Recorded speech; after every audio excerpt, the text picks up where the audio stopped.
Hey, Shackers! Welcome to This Week in Switch 2. This is the ninth episode, right? I'm your host. Maybe. I think, Maybe. yeah. I know that I'm the host, Asif Khan. I own Shacknews. I'm the CEO, the editor-in-chief, and EIEIO. And that's not a joke. That stands for Extremely Intelligent Extreme Intelligence Officer. Because in the world of artificial intelligence, you need extreme intelligence.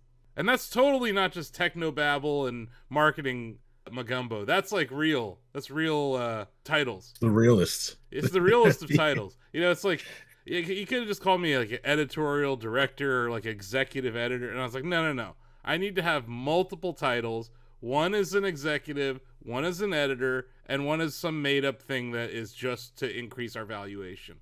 And I think I've accomplished that. So, thanks everybody. And I'm joined. I think you guys are my co-hosts. I think you guys have defaulted into being the co-hosts of this show. It's been 2 months now. I feel like Donovan and I have earned it. We've sweated, we've bled, we've cried over this podcast, right, Donovan? I think Yeah. We're here, man. I think you guys are the de facto co-hosts of the show. So it's Donovan Erskine, our news editor over there, and David Craddock, our long reads editor over there. And David, we both survived Hall of Fame weekend in Canton, Ohio. Yeah, we did. I didn't even go like east of Brunerdale or Lake Springs. No, I just stayed on the west side. My cousin was in town on Friday morning. I had breakfast. My wife and I had breakfast with my cousin and his girlfriend, and then we went back home and we did not leave for the rest of the weekend. Yeah, that was wise. Although the weather was great. It was a great weekend. It was great. Like perfect for all those visitors who I wanted nothing to do with. I saw the induction ceremony. There were like a ton of Chargers fans and stuff. Antonio Gates was getting inducted, and he is from not from Northeast Ohio, but he went to Kent State. So there's a lot of Kent State people that showed up for him. An interesting thing about Antonio Gates, then we'll get into gaming. He didn't play football in college. He played basketball. And he's inducted as a Hall of Famer in Canton for football. I think that's pretty cool. So hearing his I love the induction speeches, like these pivotal moments, like where their careers kind of culminate, these athletes. And it's always in Canton, Ohio, where they're just talking about football and mortality. So happy that it didn't, I don't think anyone got hurt. It was a pretty safe weekend, which is always a good thing here. And it was a fine time for all. But yeah, just a reminder, Madden's coming out for Switch 2 this week, right? Is it this week? We saw new footage of it at the Direct. That'll be this weekend. There's early access nonsense going on, but yeah, in the coming days. So yeah, where the hell do we want to start? I guess the Direct's probably a good place, right? Like, so what? Yeah. A day or two after I said it would happen, a partner showcase Direct got announced. It wasn't the first party Direct, which I think we can confirm that Hyrule Warriors is not first party. It's a partner game. Although we got well, I believe Nintendo's publishing it, right? And then yes, who's the developer? Is it? I forget. It's the folks who make Dynasty Warriors, Koei Tecmo. Yeah, that team though that makes the Dynasty Warriors games, and they made a banger Dynasty Warriors game. What was it, last year? So yeah, I'm looking forward to Hyrule Warriors because I love Rauru, and I've seen a lot of people asking, is Link gonna be in that game? I don't think so. If you know the story of Tears of the Kingdom and where in time this game takes place, I don't think Link's there. Was Link in the last one? Yeah. Yes, because that took place. That was Age of Calamity. That took 100 years. That took place 100 years before the Breath of the Wild timeline, right? So that was. But they also kind of retconned it with that time traveling robot thing. Like, so I don't know. That one, like, they claim that all these games are canon, so I'm interested because I like Rauru, and then David shaking his head like, what the hell does Zelda canon even mean? Because it's like a family tree of nonsense when you look at it. I like to look at Zelda games as like, it's a story of reincarnation of 3 different entities. There's different timelines for those different reincarnations. That's kind of how I view it. I think some people view it that way. But in this universe, this is still the Breath of the Wild Tears of the Kingdom universe. Because Rauru exists, Queen Sonia exists. But everyone's like, they want to fight as Link. I'm like, you get to fight as Rauru. Who cares about Link? Sorry, I said it. Look, like, There are moments in Tears of the Kingdom where Rauru does things that are maybe more heroic than Link ever did up until that point. And I'm talking about that Link. You know, not the Hero of Time, Ocarina of Time Link, not the guy in the NES game. I'm talking about the Link in Breath of the Wild and Tears of the Kingdom. At the time that we are introduced to Rauru, Link hadn't done anything as impressive as what Rauru had done. And then, you know, Rauru left all those blessings around for Link and all those different shrines. You know, there's all sorts of stuff. Anyway, Donovan, have you made much more progress in Tears? Or are you kind of doing other stuff? I haven't gone back to it in a few weeks. Yeah, I haven't gone back after my last couple of reviews. I have been playing some Switch 2 though, but I have not gone back to Tears of the Kingdom. I made some good progress though. I'll get back to it before the next big Switch game comes out. Let's talk about the biggest announcement from the Direct, Asif. The biggest one, and I think we can all agree on this, is Plants vs. Zombies Replanted. Oh yes, that too. I knew it. I knew David was going to do that. I was like, there's one person I know who is popping off about this announcement, and it's David. Oh, yeah. Because I was like, I know for a fact that you were smitten with that game on iPad. That was like one of your favorite games ever, and I get it. But it doesn't look that different. It looks like Plants vs. Zombies. It does have co-op. So it does. So I've played this game since the PC. I own it on this game has been released for virtually everything. Imagine my surprise when like a month ago, Amy and I were like, "Hey, you think the original's on Switch?" We went and looked, and I was astonished to find that it was not. But like what I like about this new version is, I agree. I don't think it looks that different, but they have like new levels, new modes. Like there's a hardcore one death mode. There's a mode called Cloudy Day where you don't get as much sun. There are supposed to be a bunch of new levels. There's online co-op and PvP, which I think they had local in some versions, like the Xbox 360 and the PS3 versions. But so that's new. So we don't have to spend a lot of time on it. But I'm actually really excited for what this package contains, and it's only going to be $20, which I think is a pretty good deal. It's part of Doug Bowser's true mission coming to fruition here. It wasn't just about PvZ. It's about bringing EA games to Switch, right? Because Doug used to work at EA, and it's like, Doug, you were head of Nintendo of America for most of the Switch 2, or most of the Switch era, all of the Switch 2 era. Where were the EA games in the first generation of the Switch? We got FIFA, but it was like baby's first FIFA. It wasn't like the real FIFA that was shipping onto their consoles. It was like the 360 version, right? So now we're getting FC. We got a trailer for FC. We got a trailer for Madden. We got a trailer for Apex Legends, right? So it's like EA's showing up. They're not showing up with college football, because that would make me happy. They're coming up with like other things like Madden. But we didn't, you know what we didn't hear about? Battlefield 6, right? That one's probably going to be a stretch, I imagine, to put on a Switch 2, I think. Why? Just because that game, I mean, that game looks intense. It's like 128 people battles with the buildings that can collapse and all that. I don't know. I feel like that. It has to run on Series Series S, right? If it has to run on Xbox Series S, it can run on Switch 2, is my point. It can. I'm not saying it would be the best experience, but it can run. Definitely would not. Now, I don't know. It would just be a lot of legwork. It would not be like, I don't know. They'd need somebody to put the work in to make that happen. I heard a lot of people on the internet calling this Direct the game keycard showcase, because like most of those games are not fitting on a 64 gigabyte cartridge. Now, there have been some rumors out there that the maker of the Nintendo Switch cartridge, like the supplier of the cartridge, says that they are looking into using 3D NAND and some other NAND technologies to offer larger cartridges. Gee, I wonder why. Yeah. I'm of the opinion, though, if they come out with a 128 gig cartridge, that they could solve a lot of the game keycard problem.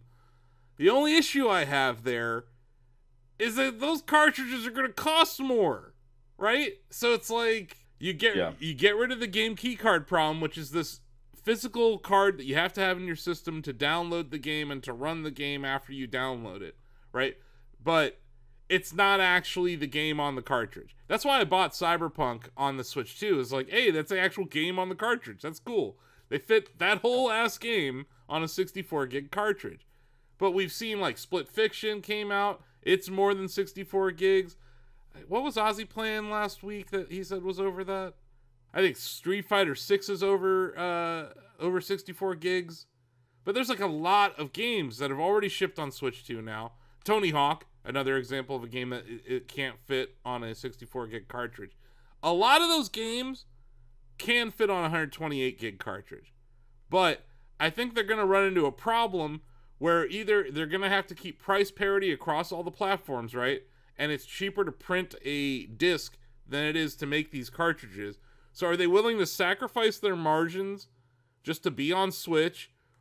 Or are they going to offer their Switch cartridges at a higher price than the other platforms, which is going to kneecap their ability to still Switch games too? I pointed this out early on this podcast that like I think Nintendo has a problem with storage, right? On the cartridges and on the system itself. And like it's just getting worse. I know that a lot of these companies, especially the companies that are porting over games that are like 5 years old or 6 years old or 3 years old, like they made most of their money already on PlayStation 5 and Xbox and PC, and they're like trying to double dip. But it's going to be impossible to double dip if you're charging more than you did 5 years ago. And I think that's a concern that I have. And this Direct did not assuage any of those concerns for me.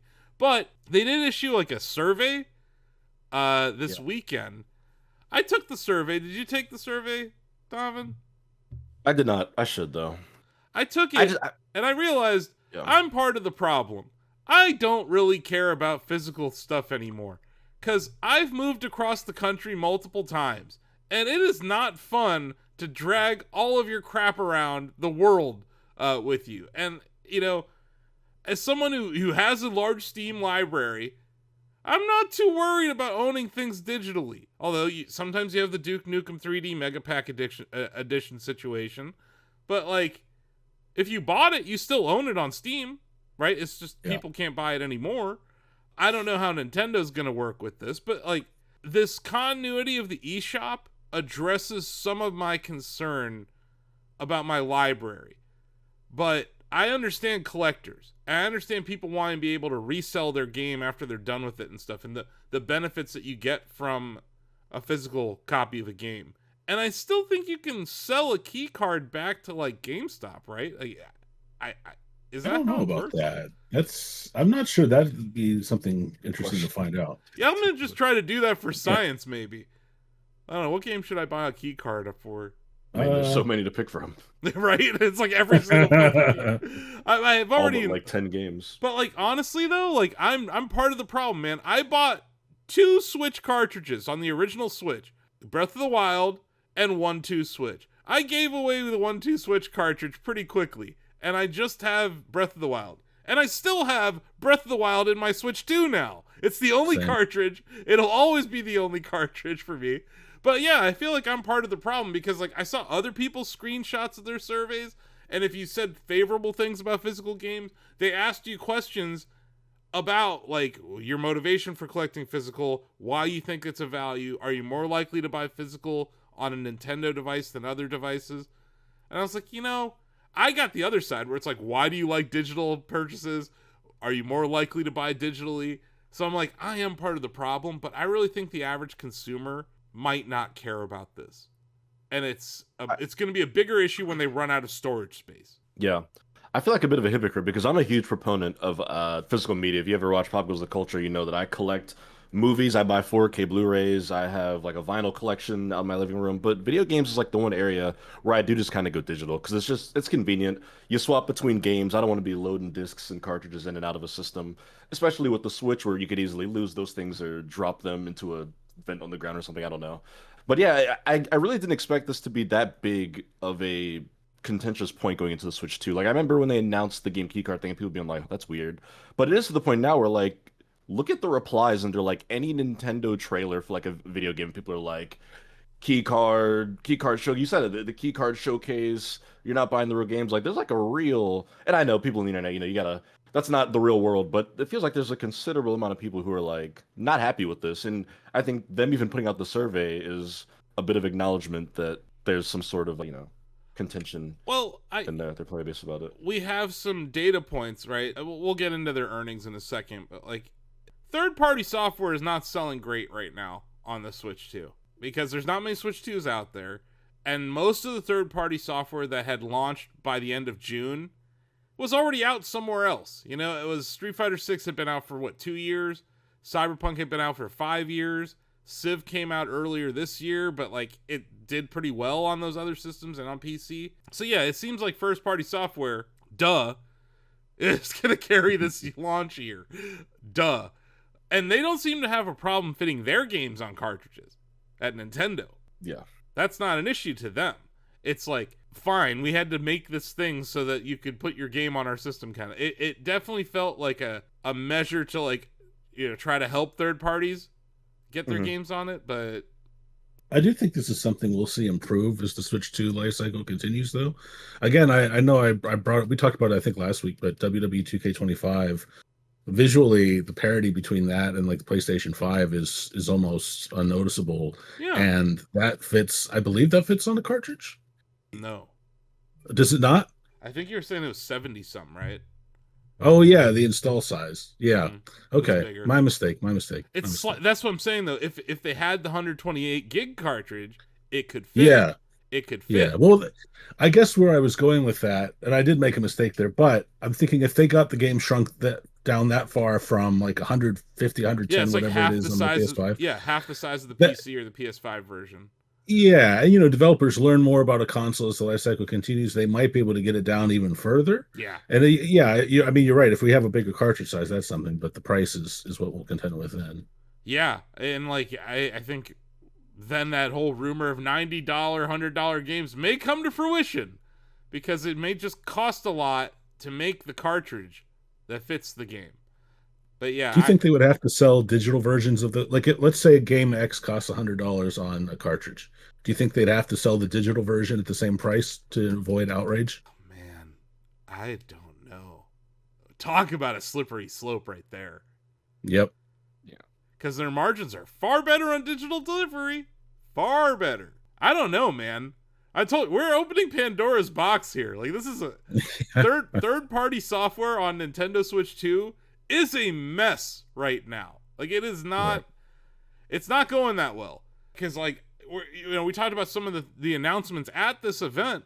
You know who wasn't there? Xbox. I'm going to say it. There's officially something wrong with the relationship between Xbox and Nintendo. Something has changed in the last year. I don't know what, but I don't think Nintendo's like, hey, let's help these guys get their games on our hardware. I just don't think that's how Nintendo operates at all. No. I also had a crazy idea this weekend. Did you see like the PlayStation was hiring someone to like help port game or like be in charge of bringing games to other systems, other platforms? Yeah. What if they did a PS1 app for Switch Online? That'd be great. Like we told you, PlayStation games were coming, and here they are, literally PlayStation games. Like I would actually be about that. If it came out like a PS2 app, Yeah. think how many games came out of PS2. Like if Sony can't give us backwards compatibility on their system, maybe they can give it to us on Switch. That's the one thing to me. I'm like, I don't know if Sony wants to invite the backlash that they would get for that from PS5 owners who have like, it's been like one of their biggest weak points in the last 2 generations, backwards compatibility. And if the best iteration of it comes to Switch, I don't know if people will be able to handle themselves. I think It was just a lot of people's heads will explode. It was just this monkey paw curling idea I had. I was just like, what if? What if? What if? Anyway, let's get back to this partner direct. Was there anything else we saw here? Oh, yeah, there was. Oh, yeah. Yeah, there was the end with the Square Enix announcements, right? Okay. I want to say something about this because I liked both of the games that they announced at the end from Square Enix. Very poor decision from a editing and planning stage where they're like, I forget which game they show, and they're like, we have 2 more announcements for you. And it's like Square Enix HD 2D game. Oh, it's the new thing, Elliot, the Millennium Tales, or whatever, which I want to talk about the game because I played the demo. And then it's like, okay, another one. Square Enix HD 2D game, it's Octopath Traveler 0. Goodbye, everybody. And people were like livid. Everyone's like, you end it with 2 HD 2D Square Enix games, which, first of all, let's all relax on like the HD 2D hate, because Octopath Traveler is awesome. And whatever years those games came out, they were the best RPGs that came out that year. But Octopath Traveler 0 looks awesome. You got customizable protagonist. They've got like village building now because like the story is your town gets destroyed and you're rebuilding it. Those games are phenomenal. They look beautiful. They aren't made on 9-year development timelines because they look photorealistic. This game's coming out this year. Octopath Traveler comes out in December. That's great. I think those games are awesome. They should have been announced several games apart in that showcase, or maybe just not at the end. I think that soured it all for a lot of people, but Yeah, I I think like, the back-to-back nature of them was probably what pissed people off the most. yeah. But It's just whenever you do we've got one more announcement, we got two more announcements. People just they expect the biggest thing, the thing they were waiting for. Nobody was, except for me. I've been dying for new Octopath Traveler, but people weren't dying for two HD 2D Square and Enix it games, especially when they're still waiting on Final Fantasy news and whatnot. and like the last 5 games, it was Romancing Saga 2, the Switch 2 Yeah. edition. Then it was Shinobi. Then they showed a Borderlands trailer, but then it was back-to-back Square Enix games to end it. So people were like, "What?"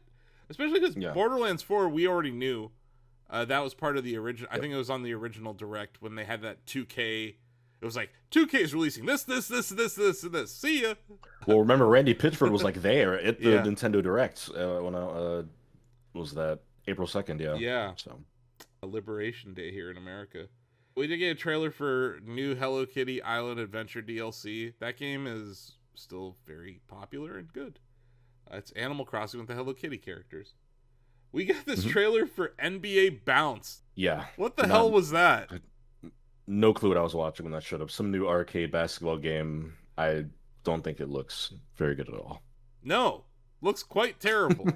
That was very much like a year one Switch, like a year one Nintendo Yeah. Sports title from a third party that like I didn't think had much business being in this Direct. That's the level of quality that I was like that made it. Like what else you Yeah. guys got? We got Chilling by the Fire, that looked kind of cool. We got more story trailer for Final Fantasy Tactics. Yep. People were happy about that. The Pac-Man World 2 repack trailer had some people excited. David, are you Sure. excited to play another Pac-Man 3D platformer remaster? Super stoked. Persona 3 Reload. We Yep, finally that got was a that good one. announced. That had been rumored forever. I am disappointed. No metaphor. Just Persona 3 Reload. That's interesting. Because didn't they Not both yet. come out? That's definitely gonna happen. Yeah, but They like, what both are they? came out last year. Yeah. What are they waiting for? Maybe they're just spacing them out. I mean, Persona 3 was like that was super early last year. It was like February, maybe in January, and then Metaphor was like August or September. So And then who yeah, knows? Dragon Ball Sparking Zero got announced for Yep. both platforms. Switch. I'm seeing a lot of this Nintendo Switch platforms.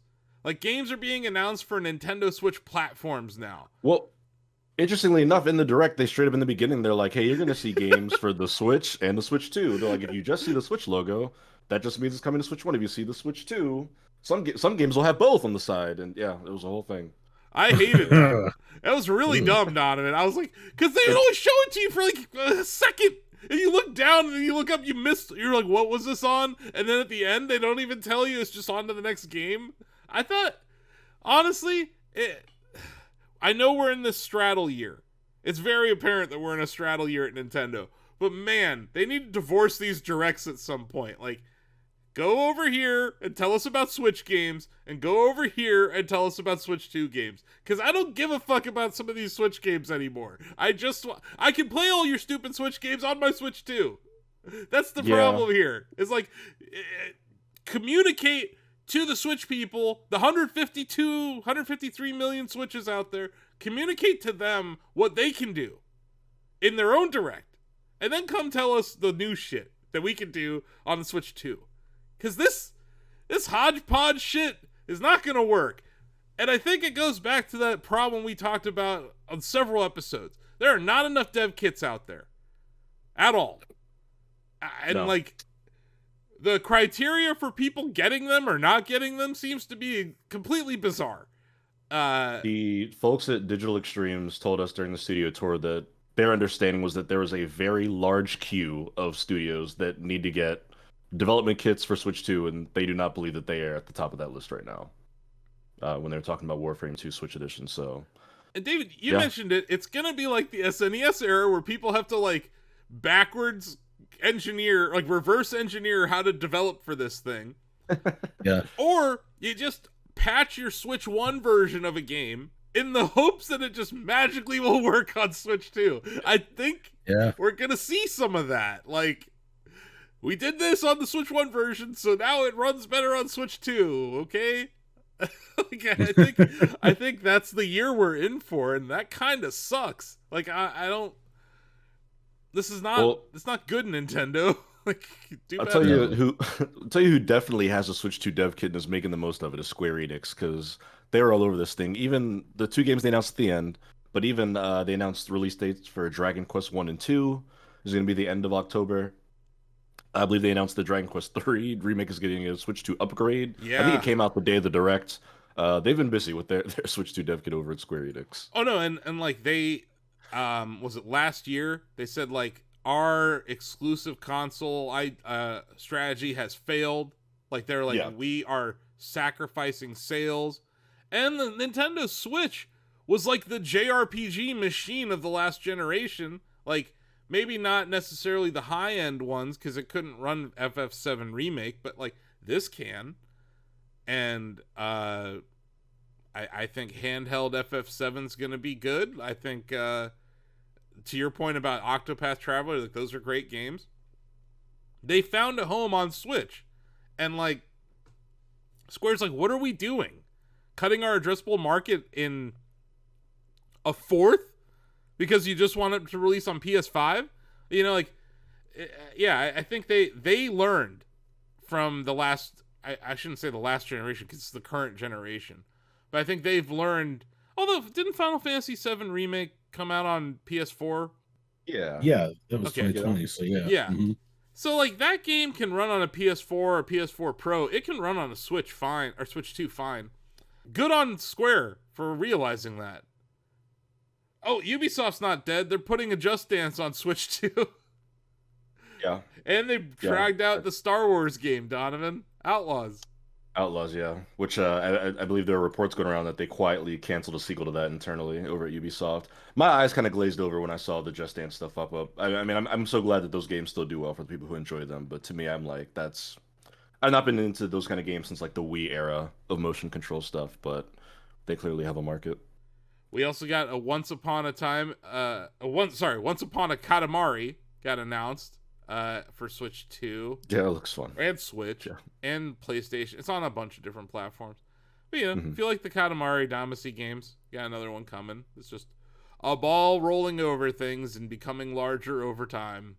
Simple concept, but delightful and great music. They actually put out a music video for the game. That was pretty cute.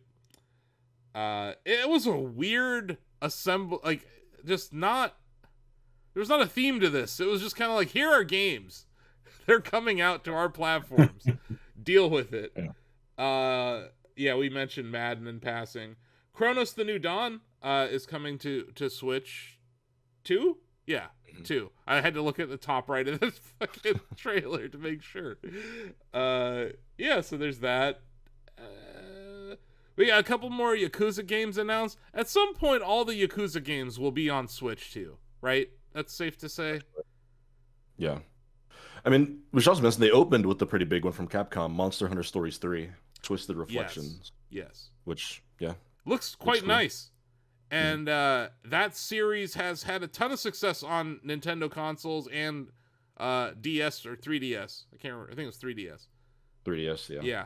That's, it wasn't all categorically bad, but like I think because we're in a launch year, these directs are going to have more hype and more expectations around them than usual, and they're going to lend to people being disappointed. So on the Jeff Keighley grading scale, what would you guys give this out of 4 Jeff Keighley's?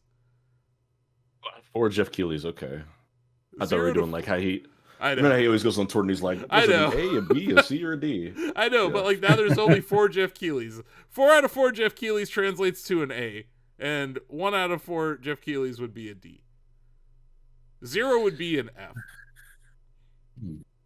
I'd give it 2. I was also going to say I'd give it 2. I think so that C.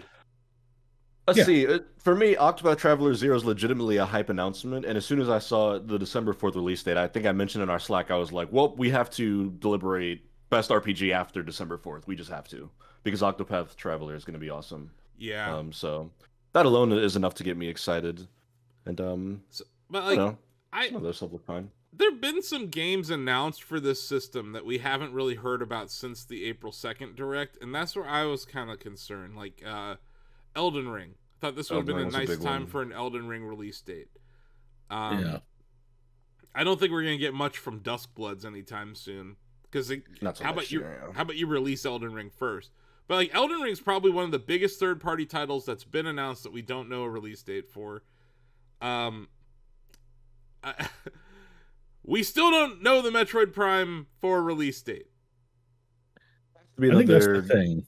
Nintendo Direct coming in the next couple months. Yeah, like people have been wanting a Nintendo Direct and they got one, but I don't think it was necessarily what they wanted. Like, there are some announcements to get excited about, but this is not the. I don't think they were the announcements that most of the people were looking forward to. Donovan, we didn't get a Hyrule Warriors release date, right? Like, No, this is another thing I saw people kind of railing against as well. Was they showed it and then I think they said this winter, yeah, which is like still super ambiguous. We winter joke means like a December weird. through March. Yeah, that could be. Yeah, No, it could be this year or next year. I don't Um, like that. yeah, I don't like that at all. And I don't like that yeah, we still don't know when Metroid's coming out. Although there's some fan expo happening in Toronto this month, and there's a Metroid Prime 4 demo that will be playable there. Nintendo is going to be at the expo, that's and interesting. Metroid Prime 4 will be playable there.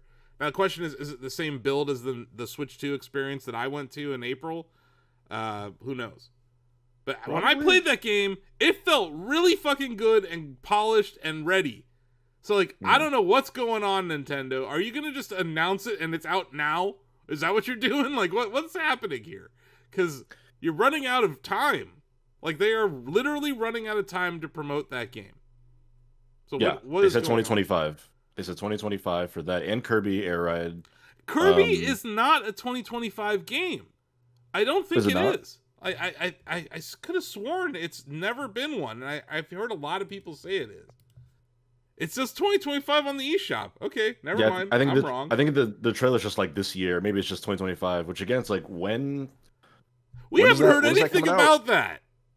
It We're was running just out of months. it was a trailer on the April 2nd direct, and it's been is the word. Because the next Kirby thing coming is the expansion or whatever. Is it a Forgotten DLC Land. for Forgotten Land? It's the Switch 2 edition, And which the has Switch extra 2 content. edition. Yeah, like Yeah. the crystal shards or whatever. Like that looks great. So maybe like we get that and then they give us some more Kirby news, but like for the love of God, Nintendo, give us some fucking release dates. What is going on? Like release think- year, fine, but dates. Give us dates and pre-orders. Like what are you doing?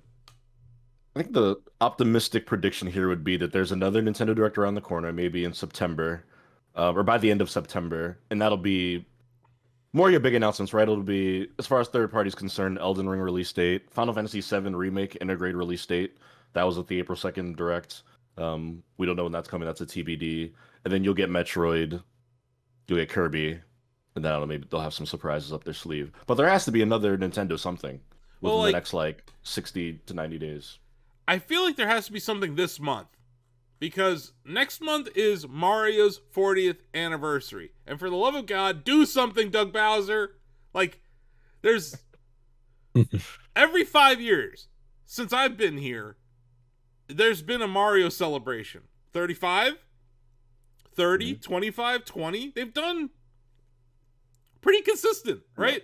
Every 5 years, they celebrate Mario. They may forget about Donkey Kong. They may completely ignore other IP, but Mario usually gets a celebration. So, like, that anniversary is coming up in September. I would like that direct to be more focused on whatever the hell they're doing for Mario, be it Mario movie news, or game news, or whatever. But, like, we are in this weird vacuum of Nintendo news right now. And this did not fill anything. This partner direct. It left people just kind of angry because they're like, I need release dates for X, Y, and Z, and they got nothing. I can't believe I for some reason I thought Kirby Air Riders was next year, and the fact that we haven't heard a word about it since April kind of makes me think it might slip to next year. I'm worried. Is a game about to get delayed? Is really what I'm wondering. So yeah, I said that the optimistic prediction is that we're about to get all this news in an imminent Nintendo Direct. The pessimistic take is that a couple of these games are about to get delayed, right? Whether it be Kirby, Metroid, any of those games that have that 2025 tentative window on them. Which like Kirby Air Riders was not playable in April, right? It was not at the showcase. Metroid Prime 4 was. I feel like if either of them is going to get delayed, it'd be Kirby. Yeah. For that reason. Like, Yeah, I think I think so. Metroid is probably close to ready.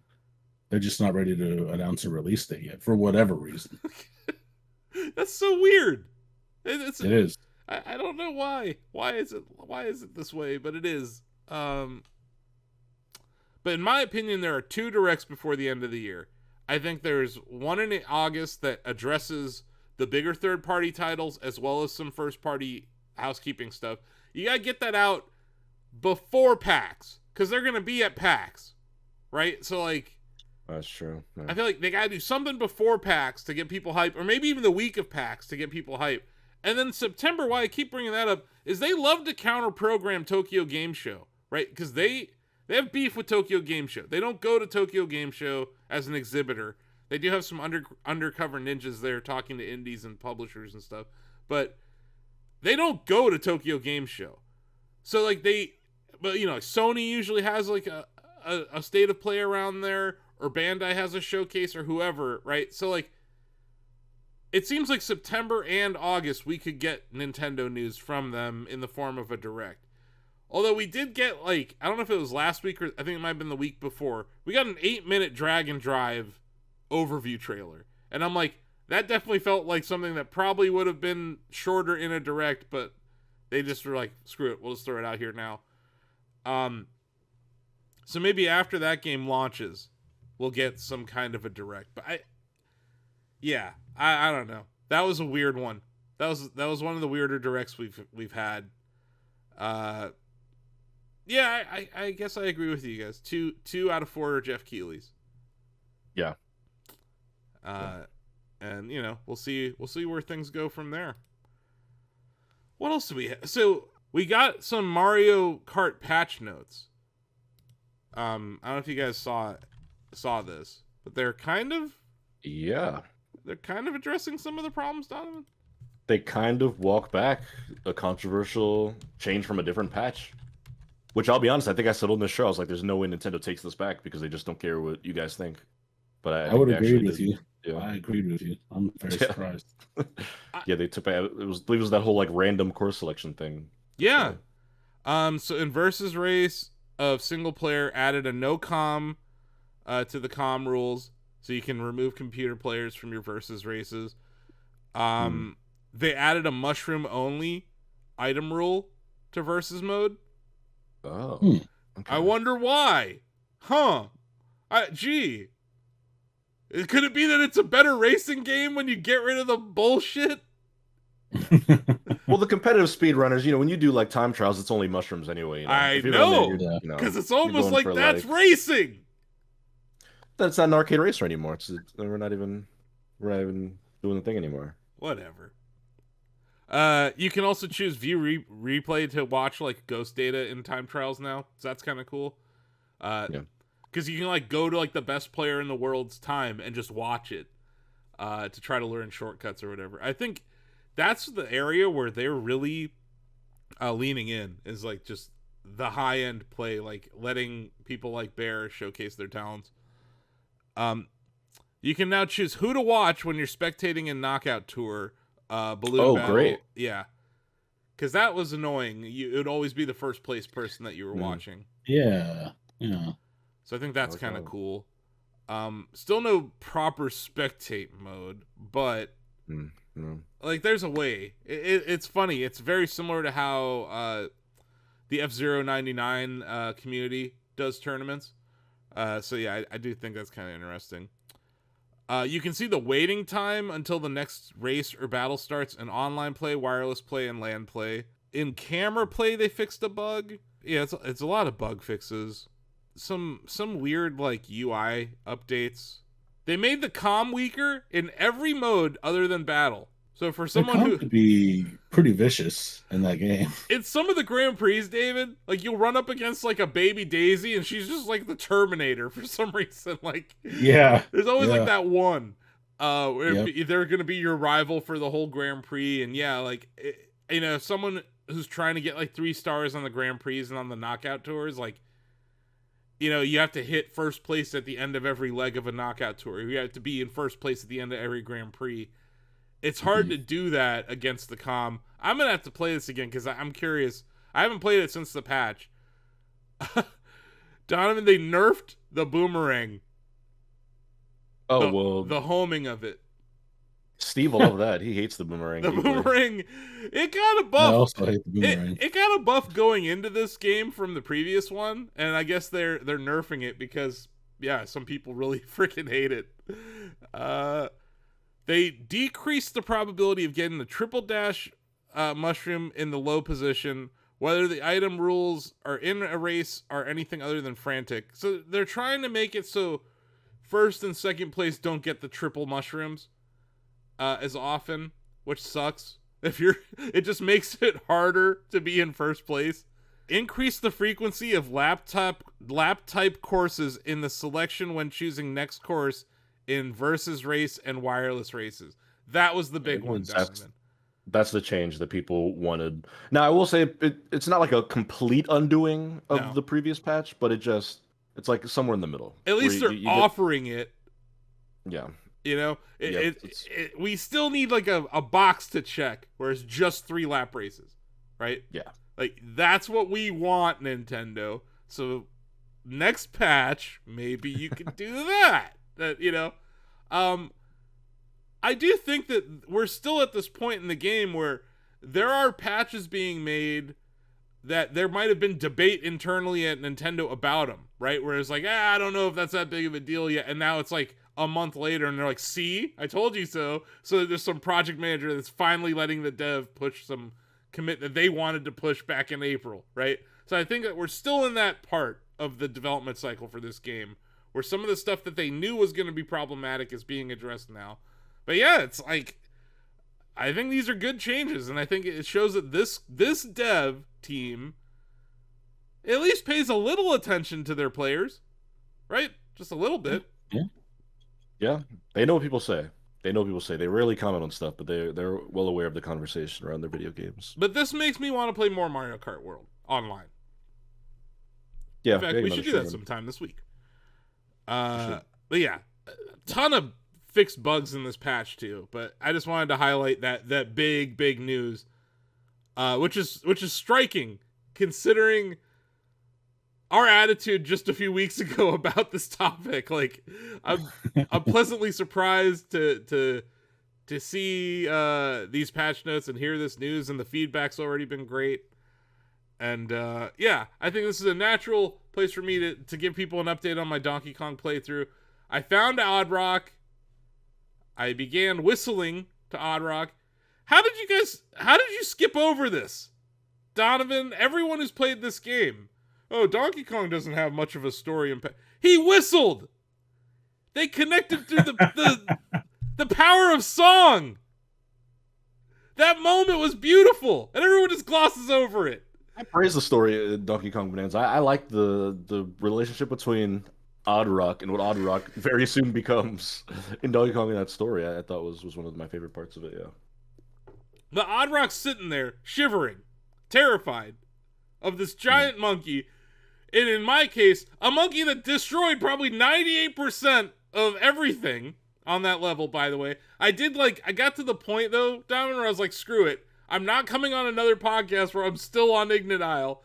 Last night, I was like, screw it. I'm going to just not 100% destroy it, right? Because that last 2% takes like 80% of the time. So I was like, screw it. But then I got to, like the upper area at Ignite Isle, and I was like, oh man, there's new stuff to destroy up here. So, Price is Right rules. I want you guys to guess how much gold I ended Ingot Isle with, and how many of those banana coins I had. 40,000 gold and 1,000 banana chips. David, you have Yeah, a I would guess? say 1,000 banana chips and maybe around like 20, 30,000 gold. I'll go a little lower.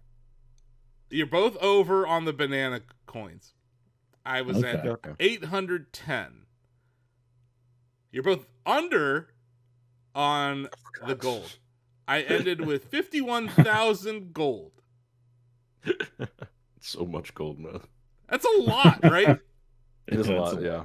That's a lot. I feel like, oh, and I got one apple juice. Nice. Very important item. Yeah. Because what I found, now I'm on the second level, right, guys? Wow, look at me. Lagoon Layer, I believe is what it's called. There's like a level at which you punch down in that level where it hurts you. It takes off like a half of a heart, just because like the material you're punching actually hurts your hand. Yeah. Is it? Oh, okay. I was like, oh, I guess I'm not gonna try to 100% destroy this because it'll kill me. So yeah, that's it. I am no longer playing my 100% destruction run. I am now playing as a civilian, trying to make my way through it. That being said, I have become quite good at destroying things. So, I'm going to keep destroying stuff. I'm going to keep looking for bananas. I found several treasure chests already on the lagoon layer. Yeah, So a lot of those around. I love that, like, an Ingot Isle is just funny because, like, all these monkeys were, like, all over the place in that last area. And by the time I was done with it, they were all on the ground. Like, I love displacing NPCs in this game. It's like a really fun, stupid thing that I do, where I'm like, if that NPC is standing on destructible environment, I'm going to destroy the environment that they're standing on. And then they usually compliment you on your punching ability or something. It's just weird. I also like that you can just destroy signs in this game. Like, there's like, there'll be like helpful signs, like arrows telling you where to go, and you can just destroy them. Like, I like little details like that. But yeah, I thought DK's whistling was charming and was left out of many people's reviews when they said all he cares about are bananas. There was a moment where he actually felt something for that weird rock that he was talking to or engaging in conversation with. And he understood that that wasn't just a regular rock. Because having destroyed, I don't know how many rocks leading up to that moment, without considering if any of them had sentience or, DK actually had a moment there. It might be the only moment, the whole thing, but, there was a moment there. Yeah. So now I look forward to meeting the Great Kong, so I can, or the Kong Bonanza, whatever his name is. That giant Kong? The Elder Kong, yeah. Elder Kong. I just want to get to the Pauline part now. Like, let's get this moving. It's in the lagoon layer. You're there. I'm there? Yeah, it's the end of the lagoon layer, yep. Wow. Okay. I gotta say, I liked Ingot Isle. Like, getting to the end of that level was fun. Mm-hmm. You could probably do what took me like 3 weeks to do could probably be done in like an hour, right? Like, easily, or less than an hour. Yeah. Yeah. Yeah, I would say so. So, no regrets. But yeah, there's my DK update. David, have you played it at all in the last week? I have not. No. I honestly barely I'll play it played some this week, though. I was busy. My number one most played thing was Adobe Premiere in the last week, because it was just a ton of shit, yeah. man. We had like Nintendo Switch, we had a Nintendo Direct, we had that THQ Nordic showcase, and then we had EVO. And EVO was wild. There's all sorts of announcements at EVO. Some games that are on Switch, some games that aren't. Strive got Guilty Gear Strive got Lucy from Cyberpunk Edgerunners. Street Fighter 6 got swimsuit outfits. And what was it? Sea Viper got announced. Or leaked? Leaked? Is it leaked or announced? It's a little bit of both. It was leaked. Okay. It was supposed to be before the Street Fighter Top 8 announcement. Oh. And then PlayStation just published the video like 5 hours before it was supposed to go live. Whoops. And then it stayed live on the PlayStation channel for like a good hour or two. And then they set it private. So like as folks who report on gaming news, really, is this, should we like what Yeah. like what exactly is going on here? Which kind of sucks, you know. A lot of people like that. The hype at Evo probably would have been a better way to announce that than a random. I'm guessing it was like a time zone issue or something. But Probably. you know, but because like Switch 2 is a little bit more robust of a system, I think we can talk about it with respects to fighting games now. Like, you know, it has a Mortal Kombat 1 on it. Fighter 6 was a day one game. Switch 2. Street Fighter 6 launched as a game key card on day You know one. what? As I know we're going to be talking about more games we want on Switch 2, I would like them to re-release Mortal Kombat 1. I think that Switch 2 could do that game justice, honestly. Yeah. Switch 2 edition, yeah. Just release Switch 2 edition as the definitive edition with all the DLC characters and everything. That game is much better than it gets credit for, especially on Switch. I guess by the end of the year they'll have Mortal Kombat Legacy Collection, and those games are better anyway. But yes, what are you gonna do? They should re-release Mortal Kombat 1 for Switch. We 2. can talk about Legacy Collection. That looks great. Ozzy got hands on with it. It looks really good. MK1 definitely would benefit from a Switch 2 edition, but yeah. I don't know if it's worth the time for NetherRealm, and they're probably you could give it to a port house though. That's what I would do. Yeah. Anything would be better than the current MK1 that's on Switch. So I agree with that. Seriously. Yeah, we can there's like actual fighting games going on. I don't think Fatal Fury's on Switch 2, right? I don't think so. That was actually quite fun to watch. But yeah, Evo was great. So yeah, I was editing video more than I was playing video games in the last week. But I did fit some Donkey Kong time in. Because I want to shout out Switch 2 for something. This is why I'm taking my sweet time reviewing this thing. So I had been playing Donkey Kong in this way where I was suspending the game and not closing it, right? Because if you close and you reopen, it isn't going to save the destruction that you had done. Right. So for the last 3 weeks, I've been running on the same OS version of Switch 2. And you know there was an update last week, right? Most other systems would have forced the update on me and broken my suspension of Donkey Kong. That actually happened to me earlier this year on the Xbox Series X. I know, shock, right? Microsoft forced an update on you, awesome? Yeah, they did. But I lost progress in Doom the Dark Ages because of it. Oh, shit. I had to start at like the previous checkpoint because I had suspended later than you know what I mean? Like further. Yeah. And the Dark Ages has like these very large sections between checkpoints. So I paused it in the middle of one of those things, and when I came back, you know, Satya Nadella pushed the cloud button, and the power of the cloud they updated my console and fucking kicked me out of Doom. So when I came back, I lost progress. Nintendo didn't do that. No. That's all I'm saying.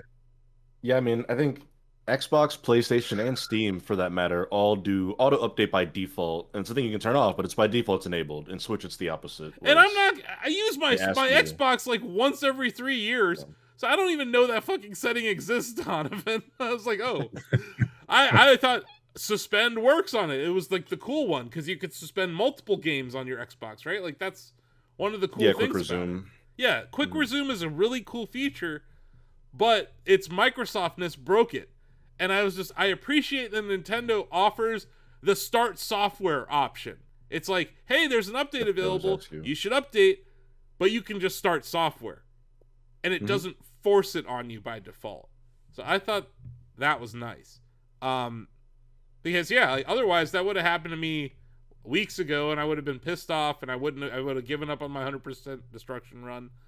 But now I can play other games again. Because I'm not just stuck in suspended game hell. Because you you can't suspend more than one instance of a game on Switch 2 or Switch 1. But now I'm like, there's a game. You guys want to know what game I was like itching to stop playing Donkey Kong for last week? Can you guys guess? Doom. No. On the Switch 2. Sorry, I should have said on the Switch 2. It'd be F-Zero 99. Oh, no, I know what it is. Good guess, but no. I know what it is. It was Mario Paint. Mario Paint! Yeah. David, they brought Mario Paint over. That's what I hear. And it has mouse support. Yeah, that's the big news. I mean, you know what this means, right? Mario Maker 3, something. Super Mario Maker 3 confirmed. We're doing it. We're doing it, guys. We're getting a new Mario Maker. Why else would they do this? I think you're right. I think we're going to get a new Mario Maker. I think they did it because wasn't that like the only Super Nintendo game to include mouse support? And so you might as well show it off since you have a new console with mouse support. Yeah. Yes. It makes too much sense. It makes too much sense, and I think we're already seeing a lot of cool stuff coming out of it. And unlike back in the 1990s, we can share it easily. That's it. That's what I'm saying. Yep. It's like, yep. How many clips of Mario Paint have you seen on social media in the last week? It's like, yep. And it's not even, there's the art side where someone, like, I saw someone drew the Blue Falcon from F-Zero, and like, people are drawing all their favorite characters from whatever, right? They're doing the art side of Mario Paint, which is really cool. But that music composer, I have seen so many songs being created with that thing. And it goes back to what I was saying about what makes the Mario Maker IP so special to Nintendo, is that there's always this, like, fracas when the game comes out. And everyone trying to get as much content as they can out the door, right? It's like, look what I made, look what I did, try out this level, do this thing. And then you see all this social engagement. It's free publicity for Nintendo. To be able to drop an SNES title and have it to be viral for like a week, that was a no-brainer for them. But like, with Mario 40 coming up, I can't think of a better way to celebrate Mario's 40th anniversary than with a game that celebrates all the different game types of 2D Mario. So yes, Mario Maker 3 confirmed by me, not Nintendo. I have no evidence of this. But watch. I'm just saying, like, everything I said about why the Mario Maker IP would make sense this year, especially heading into Christmas, wouldn't you want this viral thing, this ability to go viral around your number one IP, within 6 months of a movie release? Also be a great thing to come out around Mario's 40th anniversary. Yeah, and it's been 6 years, Donovan. 6 years. Damn. Since Mario Maker 2. Since the incident at the Shacknews Awards. Since the incident registered trademark symbol. Very close Shacknews Awards vote there. That was crazy. I think it went to the third tiebreaker. 3 tiebreakers. That was wild. Yeah. I counted those votes like 50 times. Because I was like, David's going to lose his mind. Like, RE2's about to lose. And I don't know how to explain this to him. But I'm like, here it is. Super Mario Maker 2, Game of the Year. Super Mario Maker 3, we'll see. There's a lot of good games out. We actually had a Shack chat about that. Yeah, we did. I said Doom was my Game of the Year because I had not completed Donkey Kong yet. Mm-hmm. Just want to throw that out there. I haven't completed Doom yet either. I need to beat both those games, and then I'll tell you what I think. But Doom was the leader at the half for me. But yeah, I wanted to hit that Mario Paint story because it's just exciting and fun, and that's that. Nintendo has levers that they can pull still, right? I thought that was an interesting lever to pull at this moment in time. I didn't have Mario Paint back in the day. Did you have it, David, on the SNES? I didn't. No, I knew about it. I thought it was cool. Like, I looked at, people would submit art to Nintendo Power. But that's it was how expensive. I heard it had a peripheral. It was expensive. SNES games were expensive in general. So yeah, like, I had one of my friends had it, and I remember trying it. They were the same friend that had the Super Scope. Had Mario Paint. They were all about that stuff. But yeah, I thought that was That was not announced in the Direct either. That was just like a separate Switch Online announcement that they just dropped on Twitter. That was just a tweet at like 8 p.m. on a random weekday night. Yeah.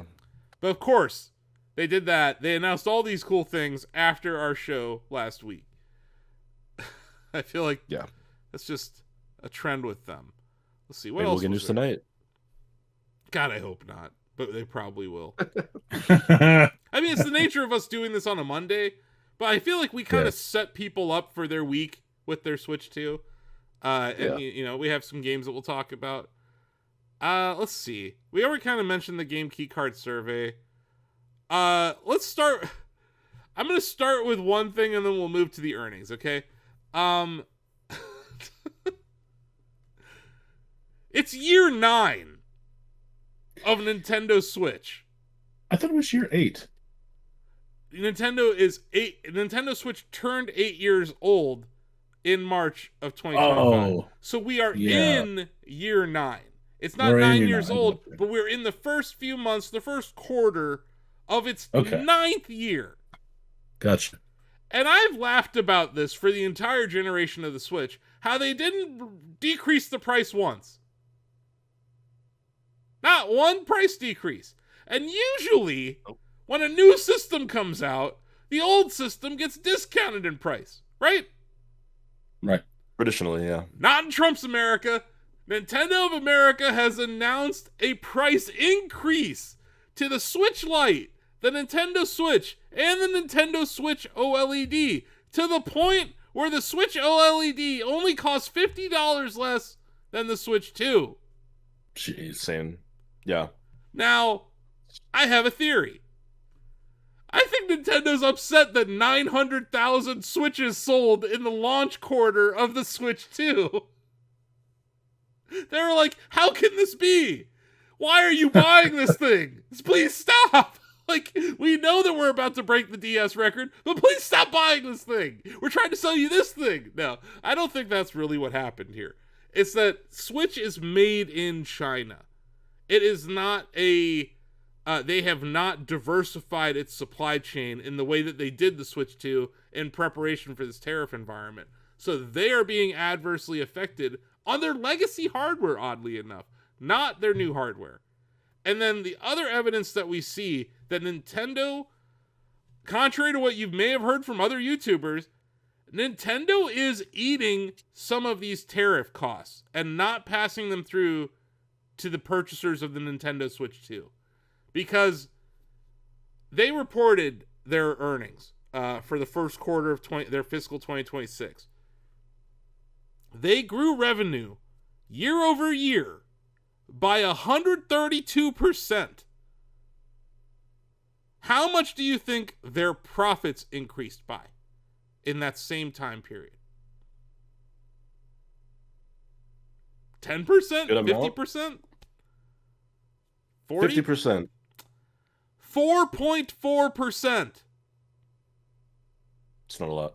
No, that's not. And their margins collapsed. You're talking about gross margins at Nintendo last year, 61%. This year, 30%. Operating margins were even lower because they're eating the tariffs. They are focused on getting as many Switch 2s out there as possible because they know 2, 3, 4, 5 years from now, they will make back that money that they're giving up now in software margins. Because when they drop whatever that 3D Mario is, it'll do better based on having a larger addressable market. When they drop that next Animal Crossing, it's going to be better if they have a larger addressable market, right? So I think that's the strategy here, is they are sacrificing profitability in the near term in the interest of growing their platform and doing it in a way that doesn't penalize users even more when they're buying these things. Because we already are paying more than the Japanese are for the Switch 2. Like, they already increased it. It's about $100 more to buy it here than it is in Japan. So if you look at that, it's like, you know, around 30% more expensive. And then if you look at the tariffs, it kind of all makes sense. So in a quarter where a lot of their revenue came from Switch 2 hardware, yeah, that's not a good number. 4.4% is not good. But I think a lot of people are looking at the long term here. I think that's what Nintendo does a really good job at, where they're like, the health of the platform is more important than our short-term profitability. I don't know many companies that think like that. And it doesn't mean that we won't see a price increase for Switch 2. We still might. They even said as much. Yeah, they leave the door open in that statement. But I don't. Adjustment may be necessary. I think they're doing their best not to increase the price, Donovan. I think it's like an intense focus of theirs. I think that's what this is, right? It is extremely silly that the Switch costs more now than it did in 2017. That's but insane. It's mind-boggling that that's like a fact now. But it's definitely Nintendo like trying to pull every lever other than raise the Switch 2 price, right? Like I think they know that it's a terrible look to charge $340 for a 2017 Switch, but it's a better look than them saying the Switch 2 is $50 more now. People would lose their minds. It's the, at the end of the day, that's the hot commodity. It's what people want. Everybody was holding their breath for a couple of weeks after the Direct when we thought there was a chance they might change the price. So yeah, like you said, they might end up doing it anyway, but they're doing everything they can to avoid having to for the time being. Because we have a little bit of evidence here that they're not going to. They announced that Pokemon bundle, ZA with Switch 2 is going to cost $500. They're already, I don't know if they're offering pre-orders already for it, but like they are. They are now, yeah. People are buying these things for $500 right now. Mm-hmm. So I think they want to give the best possibility, like the best chance of success to their system, and they're not like, I don't think they're losing money on Switch 2. No, but I think on some of their Chinese-made Switch 1s, they might have been losing money in this post-tariff world. Especially the Lite. The Lite didn't have the best margins. So maybe that was one of those things. The OLED, maybe there's some component price that was going to cause... I would love to understand why they chose these products, but the simple explanation to me is that they are all made in China, whereas the Switch 2 has diversified and is in Vietnam and China. But I think some of their chips are being made in Korea. Anyway, it's also worth mentioning they did this in Canada a couple months ago. Mm-hmm. In June, Nintendo of Canada raised prices on Switch, so we had a feeling that this might have been coming for us. And like, I'm not gonna be surprised if Sony has to do this soon with the PlayStation 5. So we'll see. I know that their CFO said they had a lot of inventory in America ahead of the tariff increase. So they already got a lot of supply here. So maybe there's still some lead time on that. But at the time, she said like a quarter or two of supply before that happens. So eventually, I think Sony's going to have to look at this too. I don't think Xbox cares about the profitability of the hardware at Xbox. So they're probably not going to do anything because they're probably already losing money. And no one buys that thing anyway. It was 5 years in, and Microsoft hasn't disclosed the unit sales of the Xbox Series X and S. How bad could it be? I think that's right. Like, is it Wii U bad? Is it Zune bad? Like, how bad is it? I actually tweeted at Satya Nadella and Phil Spencer asking them that question. How bad is it? Is it Wii U bad? Is it Zune bad? They didn't reply. I don't know why. But yeah, like, as a Nintendo shareholder, I thought it was a pretty solid quarter. We got the data point to end all data points. Last week I asked you guys what you thought the attach rate would be on the Switch 2 for Mario Kart World. And I think we settled like around 4 out of 5, 80% of systems were gonna... Nope, 97% of people who bought a Switch 2 also bought Kart World. Third attachment, right? Yeah. That is... That's the system driver, man. That's just hilarious, though, David. That's like comically high for an attach rate. Yeah, it is. So But remember when Breath of the Wild's attach rate was higher than the Switch, Yep. the Oh number yeah. of Switches sold There were too. more copies of Breath of the Wild sold in March of 2017 than there were Switches that existed. Yeah, you're right.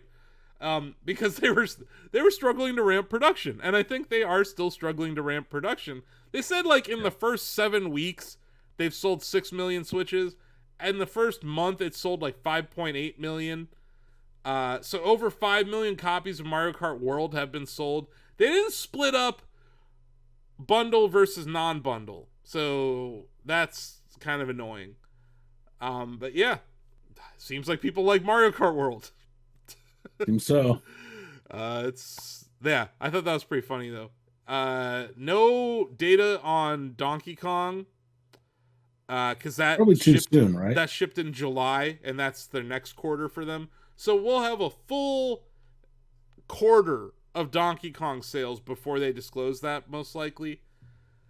I did want to point out something, David. They usually break out their million sellers, so I have some bad news. Welcome Tour didn't sell 1 million units. What? Not yet. Welcome Not to yet. the million units yet. Yes. That's right. That's right, Donovan. That's that Exactly. Homer Still niche meme. up. Donovan being that Homer meme right now. Hasn't sold 1 million yet. Give it a little bit longer. Yeah, so the attach rate for Welcome Tour to Switch 2 is not very good, David. It's not. For the first native Switch 2 title, that's pretty disappointing. It is. So, Switch 2 is doomed. They need to just go third party. So when people say, Awesome Soul is just pro Nintendo this, no, look, I brought you some negative welcome Tour data points too. It's just that Yeah. the earnings report was pretty solid. Like I think, I guess the other thing is Nintendo still held on to its forecast, so they still only expect to sell 15 million units of Switch 2 this in 12 months, and in 3 months they sold 5.8 million. So there's 12 months in the year. Can you guys do the math? I'm just saying they might be sandbagging, or they might be concerned about the global economy and the effect of tariffs and the effect on demand when everyone in America loses their jobs. There's all sorts of reasons why they're probably being conservative about this. But after the banger launch month they had, that they didn't increase their guidance is just so very Nintendo. That's just a very Nintendo move of them. That was about it on their earnings, though. Like, there wasn't a whole lot there, right? But we know that they sold something like 8.3 million units of software. Mario Kart 8 Deluxe sold 660,000 units in the last quarter. That's just free money. Like, at this point, they're just like, I love it though. Kart World launches, and 660,000 copies of Kart 8 Deluxe still sold. I mean, Kart 8 Deluxe is in that same tier as like a GTA 5 or a Minecraft, where just like it doesn't matter what's happening in the world, what the newest system is, what studios are making this or that, what's been announced, like they just will always sell. As long as they are buyable, somebody can click the button and buy them. They will always move a substantial number of units day in and day out. Yeah, 24 hours a day. Let's say you never had a Switch, and you buy a Switch 2 because it finally has the performance you want, whatever. You're gonna buy Mario Kart 8 Deluxe. If you let's say you didn't have a Wii U and you didn't have a Switch, right? And you're finally coming over to Switch 2, and you're like, oh, I gotta get this Mario Kart game, and you get Deluxe 8 or 8 Deluxe, and you're like, you know what? This is a mighty fine Mario Kart game. I don't know. I just that's I don't think Nintendo's mad that they're selling Switch and Switch games. I think they're happy about that, and that kind of speaks to, why Steam users accept digital only, because their whole library is there. And now it's like with eShop, I think that kind of continuity is showing up, even just a little bit. It's interesting too how console gaming still follows PC gaming trends, and this has happened for years now. Where I remember back in college, like I would buy certain box copies of PC games, and inside would be a Steam code, and I wasn't upset. I was just like, oh, okay, I guess this is where we are now. And now the same thing is kind of happening to console games. Yeah, what I remember about the PC physical business, David, was the shrinking of the box. When we were Yeah, like in the 90s, these were yeah. like phone book size, Donovan. They were like big. By I the remember end of seeing the those. Yeah. 90s, they were like small. And to Yeah. your point, David, they became codes in a box by the 2000s. Yeah. Because we saw it go from diskettes to CD-ROMs, and then To gone forever. DVD to yeah. Yeah, DVD for a hot second, but like most people didn't even have DVD ROMs. No. That was like you were a baller if you had a DVD RW or whatever. But like, you used to be able to write onto optical discs, Donovan, before you were alive. I don't know, maybe you were alive. I remember seeing the big PC game boxes with like the Windows logo on them and whatnot, and like Best Buy and Yeah, stuff.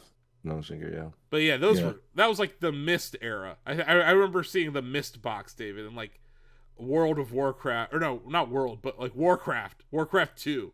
They had cool Oh box art. yeah. They had really cool Id box art. Software's boxes. Yeah, Yeah. and they had cool like manuals. So, like it was.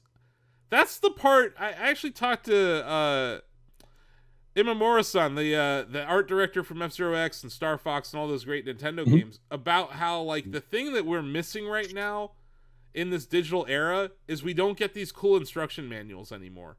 And like Mhm. F-Zero had an awesome instruction manual for SNES, and like the things that you would get with like a physical PC game, like sometimes there'd be like a foldable poster in them, or like we're missing all that fun stuff. Donovan, Maybe I'm the curious. cloth maps. The Yes, cloth maps. Yeah. I'm curious, Donovan. You mentioned earlier how you like collecting some physical media, and it's just for the sake of collecting it. Have you considered creating a Laserdisc collection? Laserdisc collection? No, I haven't considered it. I think I'm at my limit with what I can collect. I'm in movies and records, and even those I have to slow down a bit. I don't know if I have room for anything else. I still have a bunch of physical games. Like I have a bunch of 360, Switch, DS, Mm-hmm. Xbox games. I just am not adding to that anymore. But yeah, I think your comment about like the manual and all the like random stuff you get in physical games. I think that kind of contributes to why people hate game key cards, right? Because Yes. you open up a Switch box and it's just like empty plastic. There's nothing there. Like they've got like it's like a lot of real estate. It's like a big rectangle. And there's nothing there. And if it's now people complain about that on the Switch One, where all the games were on the cartridge, and now that it's like you don't even have that, I think people are extra cynical about it. But I don't know. I think one game that we both bought physically us was Cyberpunk Yeah. on Switch 2. And I know you kept yours in the package, but when you open Cyberpunk on Switch 2, they give you there's like stickers in there. They got like the samurai logo, the game logo. There's like a Nice. little like letter about the game or whatever, a little message. It's like cool. I'm like, okay, this is like how every physical video game used to be. Yeah. Um, so yeah, I I, think even something like that could go a long way in making people feel and like CD Projekt Red gets so much respect from me for doing that. Like they didn't have to release this game on Switch. Like no, no. they're already working on Witcher 4 right now. Like this is not a huge priority for them, but they actually like spun up a team and did this, and it's got to be one of the most successful third-party titles, just based on the keycard backlash. Although we have like Tony Hawk came out, like I'm curious if we ever hear about the breakdown of where Tony Hawk sold. I'm sure we won't because it's a Microsoft property, but it probably sold okay on the Switch too because it was a simultaneous shipping game. Shadow Labyrinth was another one of those, so maybe we'll start to hear from third-party devs in the next few weeks and months about how their games are selling on Switch 2. That's gonna be a thing, man. We're in it. We're in the middle of a third-party, I would say, crisis on the Switch 2. That there's a crisis of confidence right now on the part of consumers, but also like the actions of the developers has led me to kind of worry about the situation. Donovan, before we go, sorry, go ahead. Do you think it's a crisis? I think it's a crisis for third-party developers, but do you think it's a crisis for consumers yet, considering most people are still playing Mario Kart World and Donkey Kong and No, that's not a crisis for consumers at all. And I think, and David, you're a perfect example of this type of gamer. You have a really good gaming PC, and you have a Switch 2. So it's like you're gonna buy the technically taxing games. You're probably gonna play those on your PC or your PS5, right? Right, right.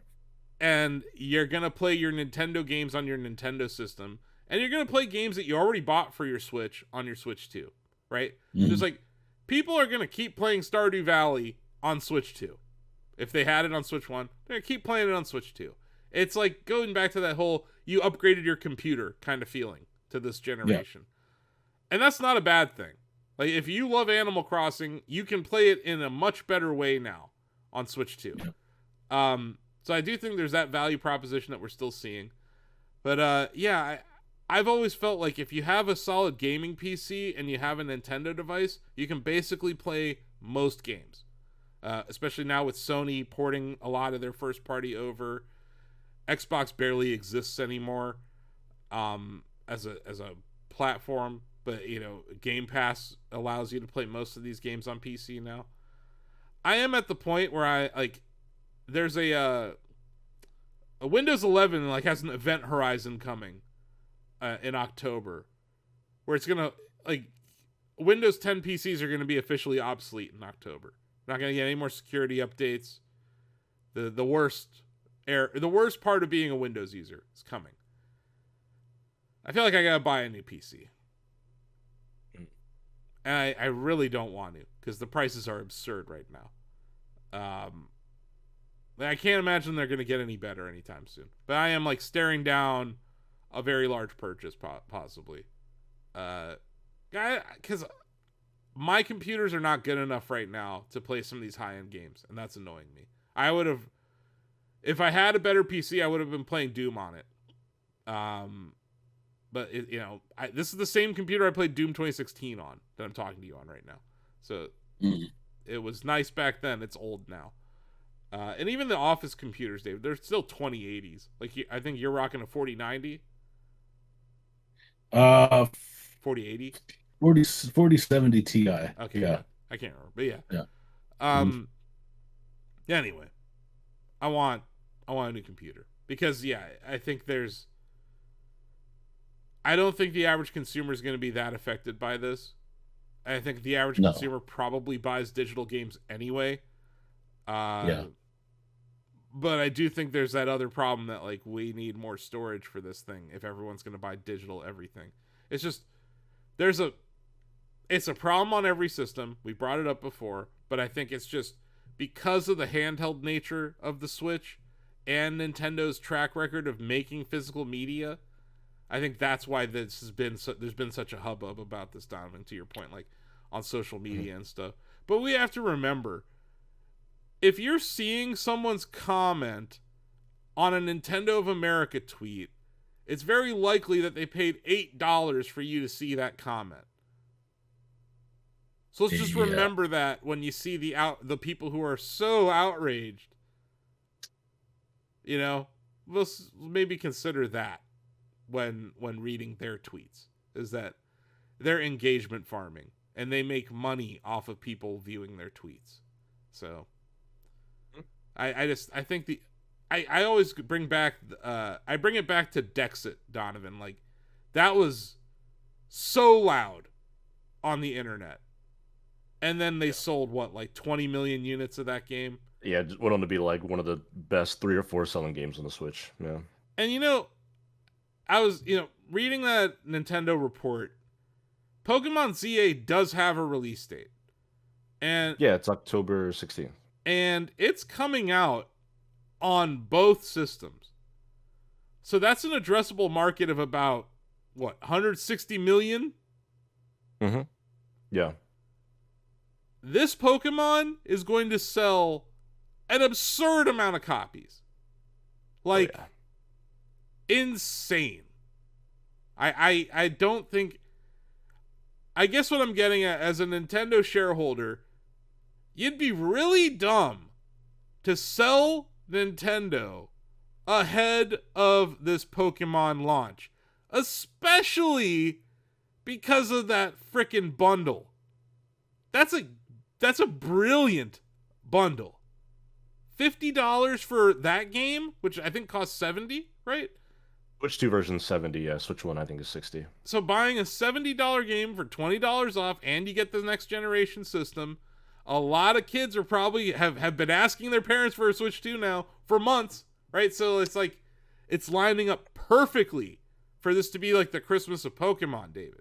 I was gonna say Mhm. that thing's gonna be under so many Christmas trees in December. Yeah, So, you know, it could probably outsell. Was that Scarlet and Violet the one that had the Dexit, or was that that was Sword and Shield, Sword and Shield? 2019. Yeah, because they were the first like proper mainline Pokemon game on Switch. That was Yeah. 2019. Yeah. But even Scarlet and Violet got shit on. Was that just because of performance? Yeah, it wasn't so much Dexit by then, although those games also are missing Pokemon. Yeah, it was the performance and the graphics people just hated, rightfully so. And it still sold truckloads. Yeah. So like, Yep. I guess that's my point. Is that I I think gamer discourse in general tends to be a vocal minority that only people who are terminally online really care about. And Yeah. the average consumer in the world does not even pay attention to the gamer discourse. They're just like, ooh, Donkey Kong game. I like him. He makes funny faces. I'm buying that. The end. Like, I don't. I think that, you know, in our industry, it's easy to become, like, too focused on, like, what the terminally online people think about everything. Where it's like, sometimes you need to just be like, you know what? There are moms and dads making these purchasing decisions for their kids. And their kids may be in the basement tweeting about how they're never going to buy any digital media, but like, it is a lot easier than having to go to the store. That was the thing in that survey, Donovan. Like, why don't you buy physical media? I'm like, I don't want to go to a store. I said it straight up. I'm like, I don't want to go to a store. I don't want to wait in line on launch day. I don't want to do any of that anymore. I don't like going to GameStop. And yeah, like, I don't miss physical media at all. I guess I've moved around a lot. It's so annoying when you have, and David, I see how many books you have behind you. Like, when you move, those books are heavy.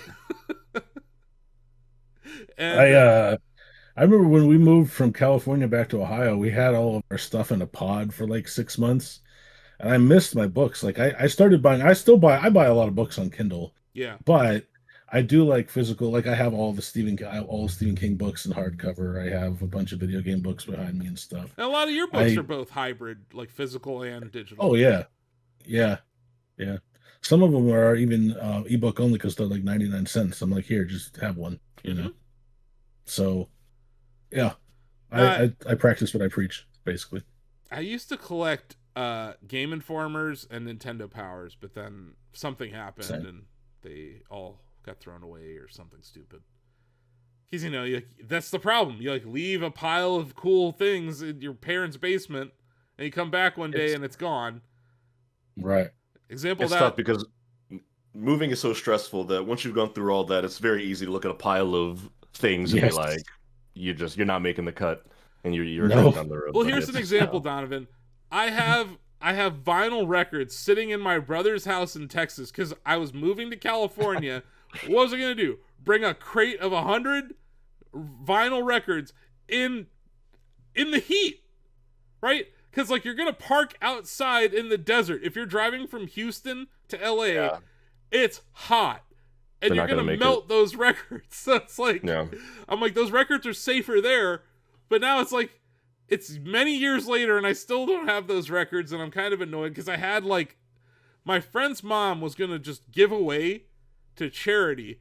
She had the entire Beatles anthology on vinyl, and I'm like, are you insane, lady? Like, please let me have that.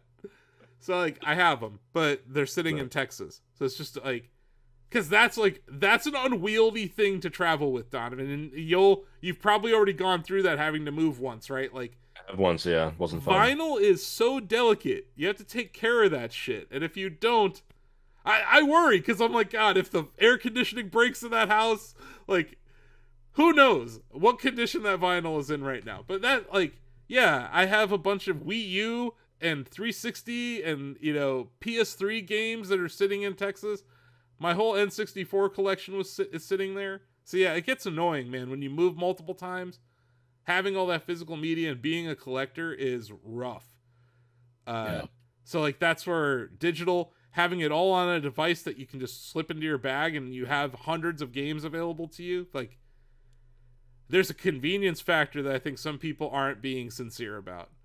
But I'm never gonna blame someone for wanting to collect physical media. I understand why people are dying on this hill about game preservation, but yeah, I don't think Nintendo views this as a problem for themselves, for the company, but they see the problem starting for third-party developers, and I think they're gonna have to address it. But yeah, Dom, do you want to hit this game before we go? You mentioned yeah, I want to do a quick, I guess you call it a preview, because I played one of the games that was announced at the Nintendo Direct Partner Showcase, one of the Square Enix joints, The Adventures of Elliot, The Millennium Tales, which was the HD 2D game they announced before Octopath, the one that everybody thought was Octopath for like the first 30 seconds of that trailer. And look, this game on the surface has all the hallmarks of like a forgettable Nintendo Direct game. It's one of those games that people are like, this is why people call these things like JRPG showcases or the Square Enix showcase, because it's this random non-IP JRPG that's in a fake fantasy world. Demo came out the day that they announced it. I finished it this morning. This game is really fun. I rarely finish demos, and I'm like, I need to keep playing more.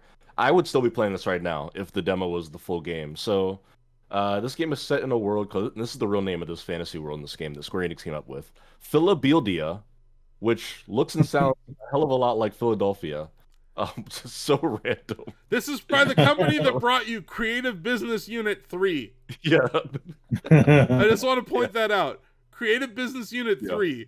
I honestly, Donovan, this is like if Bubbletron made gaming titles. Because, like, it is, yeah. The Adventures of Elliot. Okay. The Millennium Tales. Like, what? And, yeah. It's very generic JRPG game, but it's developed by Team Asano, which is, they made Bravely Default, they made Octopath Traveler, and they made Triangle Strategy. They've got a resume. What really, I think, caught a lot of people off guard with this trailer is that it's not a turn-based JRPG. It's real-time combat, but it's in that 2D HD engine with that like Octopath pixel art style where you got 3D environments and 2D models and sprites. Yeah. But it's fully real-time combat. Everything is in the world, so you've got like a block you can do for incoming damage. You can still move your character around like a three-dimensional space. You've got like a sword that you use like Y for primary attack and then X as a secondary attack. You can assign the secondary attack to like be a bow or bombs. Presumably there are more weapons in the full game. You could even switch them around. You could be bows and bombs if that's how you wanted to play. Bunch of different enemy types. I've played like there are like frogs that jump around and play like instruments and whatnot and create like health bubbles for themselves.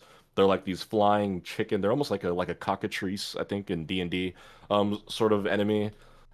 They have shrines. It's very Zelda-like. They're called Shrines of Life, and you go through them, and some of them are combat challenges. I did one where there were like 3 different floors of enemies, and the game at the beginning, it's like, do you want to play on normal or hard? And it's like, normal is if you're not that familiar with action RPGs. Hard is if you know how to play action RPGs. And I'm like, okay, well, you word it like that. I'm going to play on hard mode.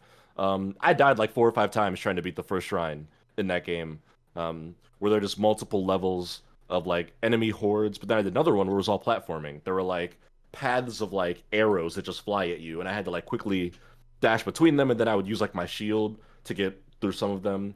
There's like they don't call it parrying, but it's a parry where if you shield at the last second, time like slows down and the enemy gets stunned for a couple of seconds. So there's like a good like combat system at play there. Is this a Zelda 2 like?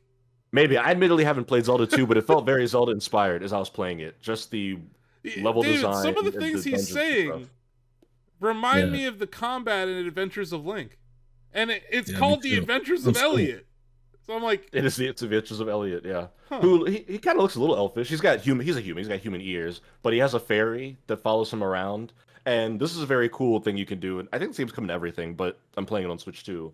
So you control Elliot with the left stick, and he has this fairy companion who like follows him around. She's like this little blue pair of wings, and she'll follow him around naturally. But you can also use the right stick to move her independently. So you can have him like go in one direction and her in another, and you can use her. I think her name's just Faye. She can pick up items, like if they're like let's say you like shoot at me with an arrow, instead of running across with Elliot, you can just have Faye like shoot up and like grab the items, and they'll automatically collect. If you have her fly into an enemy, she does like small damage to them, which is like a good way to like, kind of like get that quick stun lock on an enemy and then go in for the hit with Elliot. There's an ability where Faye can teleport Elliot to her position. So if you're in a cave and there's like a chasm, you can like fly her across and then have Elliot do or have her do the ability to teleport Elliot across. Okay. There's a bit of a like there's platforming. Some of the caves there'll be like little like pieces that you have to jump on to get across to like a chest or whatnot. One of the coolest moments at the very end, there's this huge like toad sort of boss. It looks like Wishcash from Pokemon, where it's like this huge like wide fish that you fight. And one of his abilities is he sends this massive wave at you and it rolls towards you and it's too high to jump over. You have to like get on these lily pads that rise up on the water. But the issue is that only some of them rise up. It feels kind of unfair because it's kind of random which ones rise up. And I kept getting hit by it, losing a bunch of my hearts. But then I realized if I move Faye towards where the wave's coming from and I wait until the wave's in between us, I can just trigger the ability and teleport to the other side of the wave as the attack was coming in. It was such a cool, like, rewarding, like, oh, can I do this moment? Yeah, I can do this, to go back to the Zelda comparison. Hmm. I thought it was really fun, very inventive. I played and I was like, wait, when does this come out? Because I kind of like looked away from it during the direct. It's just 2026 tentative release date, but immediately want to watch for next year. So this might not be the right comparison, but Faye kind of sounds like Luigi from Luigi's Mansion 3. Like, not necessarily a goo made character, but like being able to solve puzzles with this other character that's like not really playable, but kind of is. They do say in the game the full game will have co-op, and the second player will play as Faye. Okay, so That'll be a thing. Got like a DK Pauline thing going on there. Yeah, and like I said, you can use her in combat. It's like tiny damage when she flies into an enemy. I'm sure there'll be like upgrades and stuff in the full game where you can make her like pretty formidable. And they have these items. I mean, again, it's a new fantasy IP, so everything has like a silly name that I can't remember. Yeah. But they have these gems that you can find that upgrade your abilities. Like sword does more damage from a greater distance, or like I had one where like my arrows, whenever they hit an enemy, they would ricochet and target the nearest enemy. So I could just get like a 2-for-1 with every arrow. And you get like an amount of points to spend on these gems. Like they're in your inventory, but to activate them, it's like this blue gem might cost like 5 of these points, and I have 25, so I can like mix and match my set of whatever they call these gems. And I found like 10 just in the little demo area, so I imagine that'll be a big part of strategizing and stuff. But so, as someone who's played the Octopath games, and like we mentioned how these two were visually similar at the end of the direct, they're very different gameplay, right? Like one's turn-based, one's action RPG. Yeah, and it's one of my more like traditional gaming takes, but I'm full on turn-based RPG over real time. But this is a lot of fun. If you told me right now I can only take Octopath or this, I still take Octopath. But this is very different. Like the platforming stuff.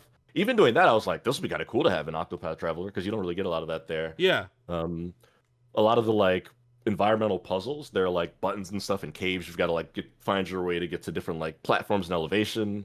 There was like a sand cave where there were like sinkholes and you'd fall through and you'd come out on a new area with like a chest in it, and there's gaps you got to find your way across. This sounds a lot like a Zelda game.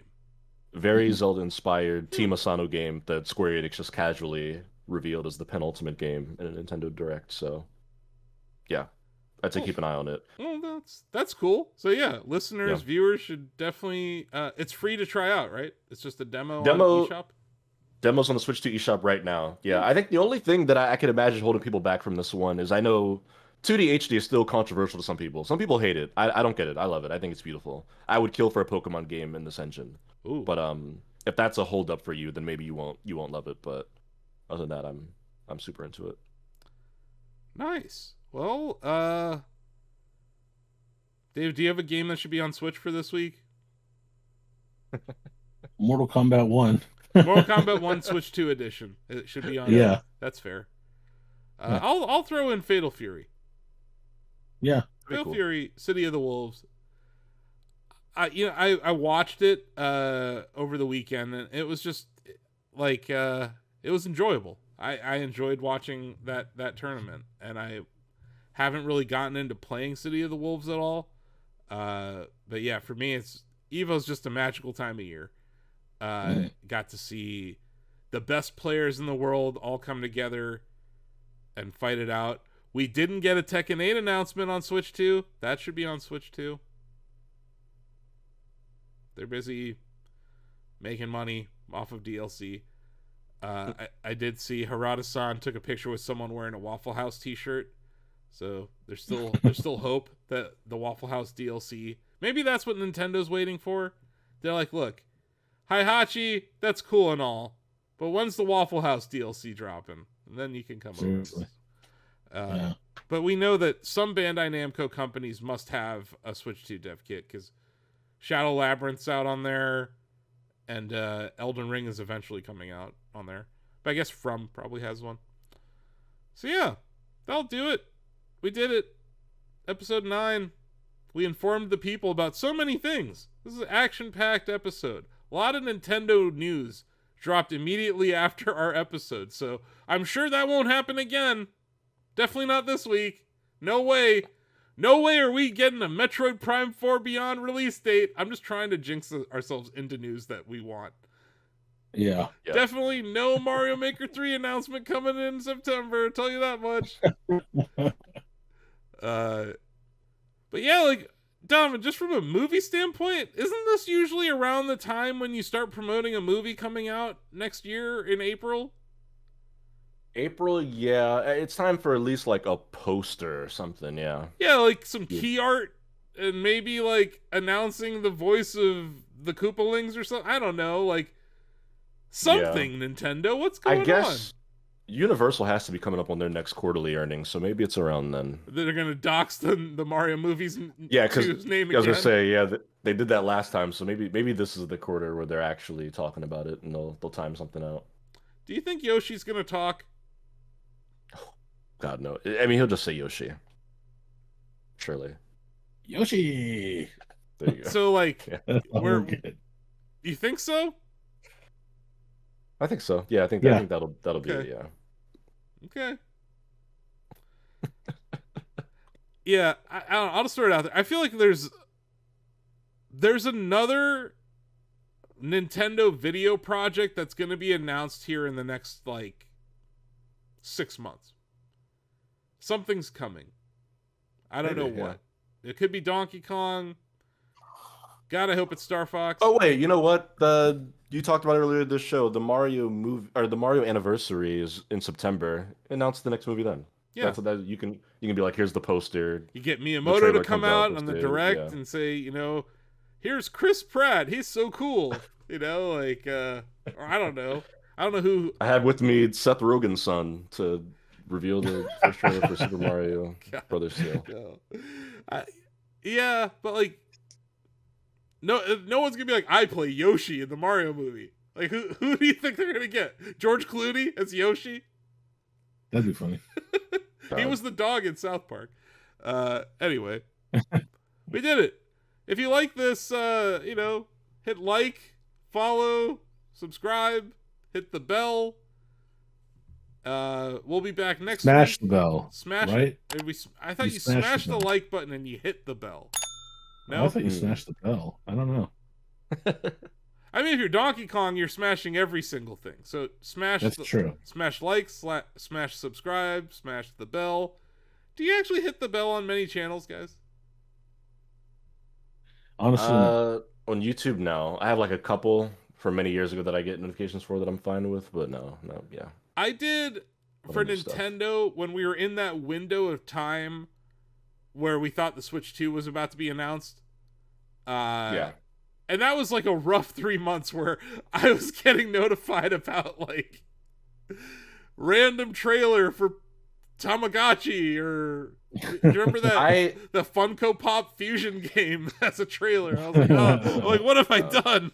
Never again. Don't hit the bell. Except on Shacknews. Hit the bell. We like you. We like you if you hit the bell at Shacknews. Don't do it on Nintendo though. But yeah, that'll do it. Thanks, Donovan and David, for joining me.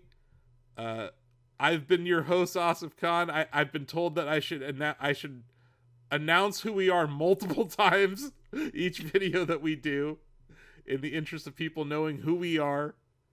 And yeah, we'll be back next week with even more things Nintendo to talk about. I can't wait to see what Doug Bowser is going to surprise us with this week. God, I hope it's not another price increase. There we go. Well, yeah. So we'll see you next time. Bye bye.